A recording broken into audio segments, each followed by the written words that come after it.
Tayo magluluto ng ng leeg ng ng turkey. Yan, 3 piraso. Yan ay pinakuluan ko na kasi nilinis ko muna. Tingnan natin ang asin. Tsaka paminta.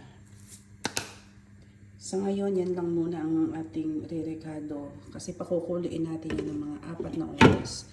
Pakukuliin ko muna siya. Pag kumukulo na siya, pahihinahan ko yung apoy niya. Yung pinaka mahina. Tapos yun, bukas ko na yan re-recaduhan ng mga gulay. At eto na nga, pinainit ko na uli kasi umaga na. Ito muna ating ihuhulog ha. Yan, sibuyas na buo. At mga bawang na buo. Ito yung murang bawang, ang ganda o diga. Yan. Hindi ko na yan inano. Yan. Diyan lang muna yan. Hintay